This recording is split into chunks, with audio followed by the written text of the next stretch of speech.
Hello guys, good morning. At ito nga pala guys, kasama natin syempre sila paring James at si paring Jojo. Walaan nyo guys kung saan kami pupunta. At ito na nga guys, andito kami ngayon sa madalas kong puntahan sa tuwing tayo ay mag-off. At dito lang yan syempre sa Shem Leisure Center na matatagpuan mo. Dito lang guys, malapit lang sa bahay. Actually guys, wala pa kaming almusal niyan. Dahil ang plano namin, after mag-gym, diretso food trip na kami. Actually guys, sa totoo lang, first time natin magkaroon ng kasama rito. Dahil kadalasan, solo lang talaga ako nagpupunta dito. At ito na nga guys, papasok na tayo ng loob. Dito ka nga pala guys, kailangan mo muna magpa-register dito. Kunin lang nila yung pangalan mo, mobile number mo, birthday mo, at syempre, yung edad mo. Guys, ang entrance nga pala rito, kapag drop-in ka lang, $5 lang each. Unlimited na yun guys, kahit magmula umaga hanggang gabi, walang problema. At ito na nga guys, after namin magbayad, diretso palit na kami ng damit. Alam nyo guys, sa totoo lang, sobrang sarap ng feeling, lalo't kasama mo yung mga kababata mo. By the way guys, yan nga pala yung court. Actually, hindi lang pang basketball yung court na yan, drink pang badminton. At ito na nga guys, andito na tayo sa loob ng gym. Dito guys, kompleto talaga rito. Kung papasin nyo guys, napakaraming treadmill dito. At ito naman, ang gym nila guys. Buti na nga lang guys, medyo unti lang ang nag-gym ngayon. Kasi kadalasan guys, pag mag-gym ako dyan, sobrang daming tao. Siguro dahil nga maaga pa guys. At ito na guys,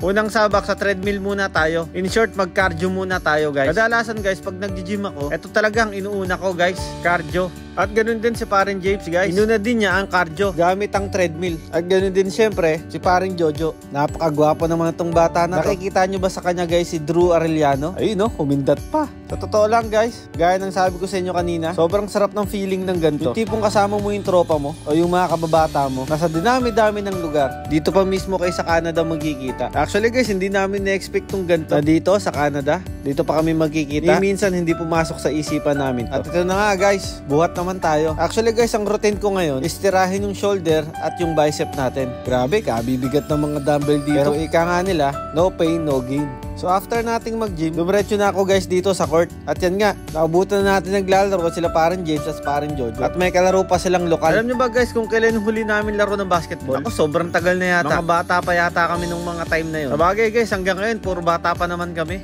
Joke lang pala. So yun na nga guys, nagsimula na kami maglaro. So since tatlo lang kami, buti meron kaming nakilalang lokal dito. Pero ang tangkad tsaka bata pa. So 2-on-2 ang labanan namin dito. Kampi ko yung lokal, ang kalaban natin sila paring James at paring Jojo. Grabe, nakakamiss maglaro guys. Pero mami, ay hahandaan namin yung mga katawan namin kasi panigurado, sakit ng katawan ang aabutin namin dito mamaya. Pero guys, alam nyo, mas masarap sana kasama syempre yung mga ibang tropa namin o yung ibang kababata namin. At lalong-lalo yung kapatid ni paring James na si paring Renz. At ganoon din ako, yung kakambal kong si Joel. Dahil simulat sa pool, kami na talaga ang magkakasama noon. Doon sa lugar namin, doon sa Lamar, ay solid guys. Sabi ko nga kung may babalik lang namin yung panahon, yung mga tawanan, kwentuhan, na magmula gabi hanggang madaling araw. Yung tipong ayaw na namin magkahiwa-hiwalay. Doon guys, naranasan namin lahat. Kahit wala, basta magkakasama. At syempre, higit sa lahat, buuan tropa. Yung tropang walang iwanan. Yung tropang nagkakaintindihan sa lahat ng bagay at sa lahat ng pagkakataon.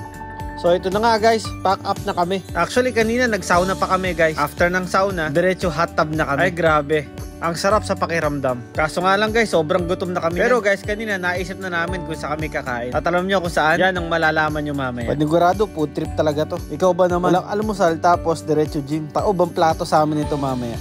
So yun lang guys, maraming salamat po sa patuloy nyong pagsuporta at sa patuloy na panonood. Ingat po kayong lahat. God bless po. Bye bye.